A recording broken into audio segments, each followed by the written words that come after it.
They mostly come at night. There are no such things as monsters. That's what my mom used to say. She would tuck me into bed, make sure that my favorite doll, Casey, was in my arms and tell me, "There's nothing to be scared of. There are no monsters. No real monsters."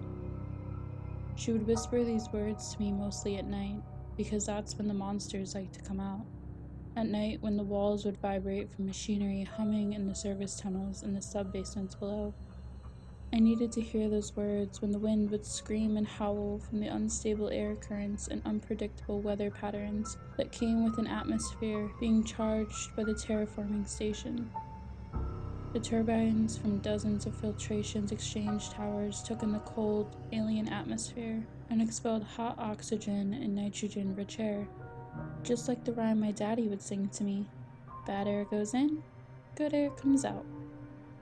I would need the reminding one more time when the giant atmospheric processing station brought the rain by releasing electrical discharges into the clouds.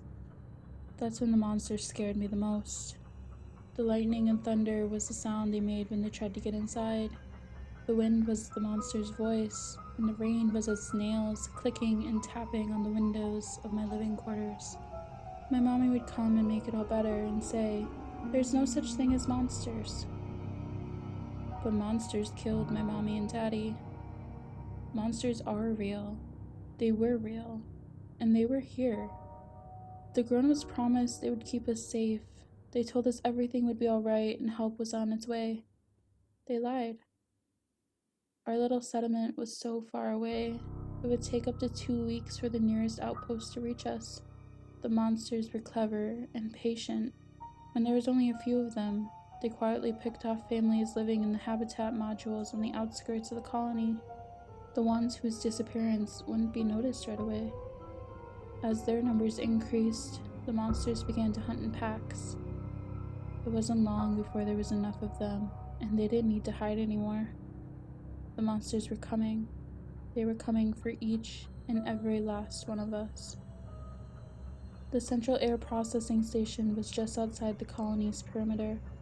It was the primary terraformer and control center for the other automated terraforming substations that were spread across the small planet's surface. The majority of grown-ups spent most of their waking hours here, including my mommy. They were all doing their part to make this tiny world breathable, building better worlds, like all the signs and videos say. The monsters crashed to the ceiling and tore through the floor grating, catching everyone by surprise. Only a week ago, there was 158 of us. After the attack on the processing station, we had lost 84 people. Those of us left gathered together for safety. We had to move quickly. We knew what the monsters did if they took you. We knew that every one of us taken, their numbers would grow. We knew we didn't have much time. The monsters grew so fast. We learned that from my daddy. He was the first. They thought I couldn't hear. They thought I wouldn't know. But I saw it all. When my daddy started screaming in pain, they took him to see the doctor. They followed them. The grown-ups may have ruled the corridors and the hallways, but the kids owned the vents and the shafts. That was our playground. That was where we would like to play games like Monster Maze, and I was the best. The other kids were jealous because I could fit into places the others couldn't. They also couldn't memorize the turns and corners like me. I could go anywhere in the complex and never be seen, not once. Finding my way to where they had taken my daddy was a breeze. I didn't have to rely on my memory of the winding and turning tunnels of the ventilation system to find the correct room. The screams echoed loud and clear. I followed the sounds to the grilled screen that would allow me to peer into the medical compartment. I made myself look. But at the end, I closed my eyes to the horror. The screams hurt my ears. He was in pain. A deep snap of bone startled everyone in the room, and my daddy grew still and quiet. Suddenly, I could hear his body thrash and convulse violently. The medical personnel tried to hold him down, but the convulsions were too strong. People gasped and screamed at the sound of a loud crunch, and snaps followed by what sounded like a bucket of water spilling to the ground. and spraying the walls. My daddy's screams were no more than wet gurgles by now, and then I heard it. A loud and piercing screech came from something in the room, something that was angry, evil, and alien. It hissed loudly and scurried violently in the opposite direction, knocking over tools and equipment as it made its escape. The last of us gathered in the safest place left, the primary operations center. My daddy once told me it was the very first building in the colony. The original settlers had lived in here back when they couldn't breathe the air, and the operations center's thick walls and many pressurized doors protected them from freezing temperatures and poisonous atmospheres. The adults put the kids in the center of the complex on the top level. They said that the medical section was the safest place for us. We listened as the grown-ups did everything possible to block off entryways, weld shut each blast door, and close off every service tunnel. All access points were barricaded, and all the main entry gates were sealed shut. When all was said and done, there was nothing left to do but wait in silence and fear the approach of nighttime, because everyone knows that the monsters mostly come at night.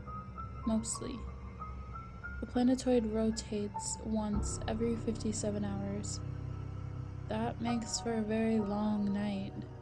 Here, when the darkness falls, it feels like it'll never end.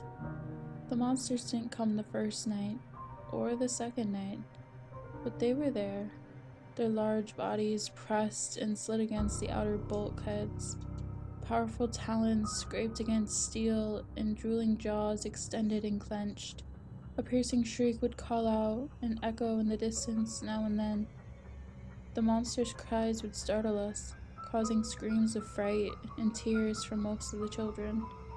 But we continued to wait. It started on the third day, with a metallic thunk, thunk, thunk from the north gate. It echoed throughout the corridors. Anything that bolted down rattled and shook. I could see relief wash over some of the adults' faces. The waiting was finally over. The beating on the massive door 3 levels down grew louder in intensity. The children were gathered together and hurriedly rushed into one of the unused isolation medical bays only used for storage. I didn't like this room. Even though it housed many rows of containers and equipment, there were no vents or shafts in here. There was no way to escape. We watched from the monitoring station that had been set up within the medical bay. The adults began readying themselves. Most had small handguns and charges used for geological excavation. There were even a few crude flamethrowers. The strikes to the massive door became relentless. The pounding grew louder from massive blows now coming from the west gate too. The monsters were slamming into the steel door so hard and so fast, I could swear I felt the floor vibrate. They screamed with such anger from behind the barriers that blocked their way. The sounds of pounds and bangs became deafening. Claws and talons were now beating at the east gate. The echoes of metal being hit with massive, inhuman force came at us from all directions when impacts fell against the main, southern gate. The bending and tearing of metal were heard throughout the complex, and shrieks of victory roared out from alien lungs. We watched the blurry, dark shapes fill the monitor screens. Screams and hisses echoed from the lower levels as they tore down each barrier or obstacle. They filled the hallways, scurrying on the ceiling, walls, and floor. They were coming for us. The monsters fell on the people defending our last and only defense like a wall of black water. The grown-ups opened fire, tossed their explosives, and sprayed fire from flamethrowers. Smoke filled the room, making it hard to see. Powerful arms shot out from the ceiling, and long fingers grabbed at anyone within their reach. The monsters poured into the cramped space, slamming into the people. Screams of terror and breaking of bone could be heard over the speakers. Images of blood and flesh filled our eyes from the small video monitors. Despite the wounds and injuries being inflicted, it was painfully obvious that none of the adults had been killed. Every last one of them was alive when they were dragged away into the darkness. It was over quickly. Soon, every last grown-up in the operations was gone. Dangling legs lifted into the air vents disappeared. The monsters gathered around those who struggled or were capable of fending them off. They were cornered and maimed by teeth and claws. Hands or feet were torn and severed from their bodies. Obviously, it was easier to manage and carry off their prey if it was crippled. Screams for help and pleas for death slowly faded into the distance. The remaining grown-ups sealed the hatchway to the main access door for our section and stood between us and the approaching nightmares. They peeled away the hatch as if it was tinfoil and were at the viewports and observation windows that lined the medical bay, hitting and scratching at the duraglass. They shattered it in no time and began swarming into the medical bay. Gunshots rung loud and screams from adults and children came from all directions. Monsters were leaping through the air and pouncing on any victims within their sight. They crawled on the walls and ceilings, plucking running children off their feet by their hair or even their entire head from large, six-fingered claws.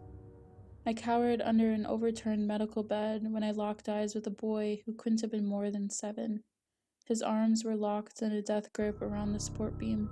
2 monsters pounced on him and began pulling and jerking him violently. Somehow he maintained his grip around the metal beam and wouldn't let go. I screamed in horror when they broke his arms and pried him off that beam. His face had no expression or emotion. His limp arms trailed loosely behind him when they carried him away. He never screamed, not even once. A woman flew across the room, smashing into a large fume hood to the right and rear of the large room. Her broken body lay over the destroyed workstation. The impact had toppled over the instrument and dislodged its upper panel, revealing a narrow ventilation duct within the wall. In a flash, I remembered the school day trip last month to see scientists. It was the same type of instrument, the one they used for dangerous chemicals. It was a duraglass enclosure with 2 access openings for the hands. They would stick their hands through the access points and pour their chemicals from the inside without breathing in the fumes. The scientists said the fumes were then removed from the complex by the exhaust fans. I got to my feet and dove for the tiny opening. 3 monsters, hunched on all fours, charged from the destroyed viewport. I entered the duct only to discover it immediately went from the ground level to a vent that went straight up the wall. I pressed my body as far as I could to avoid the claws that were reaching for me. It pushed itself relentlessly into the small opening, wedging itself further into the duct. The slick coat of slime glistened on its claws that were inching closer. The tips of its nails were nicking my clothes. I could feel the pull of the fabric grow firmer each time before the thread would break. I had one chance. I stood and placed one hand on each side of the vent, hopped off the ground, and pressed my feet against the walls to hold me up. I shimmied up the shaft bit by bit, carefully, but as quick as I could manage.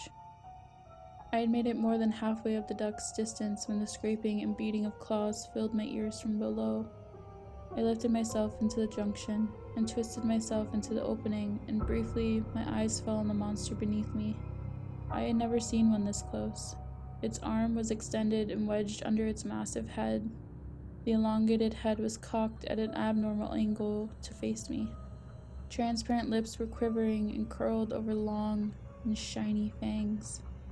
Thick, clear drool poured from its open mouth. It didn't even struggle anymore. It just looked at me. It had no eyes, but it still looked at me.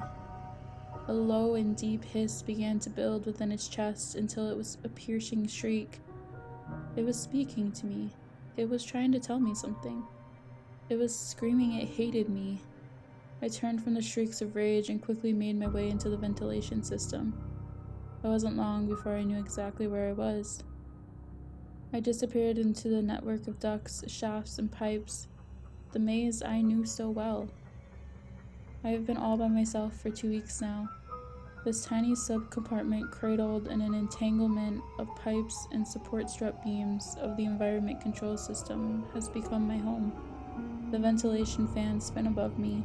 The monsters keep their distance from its blades.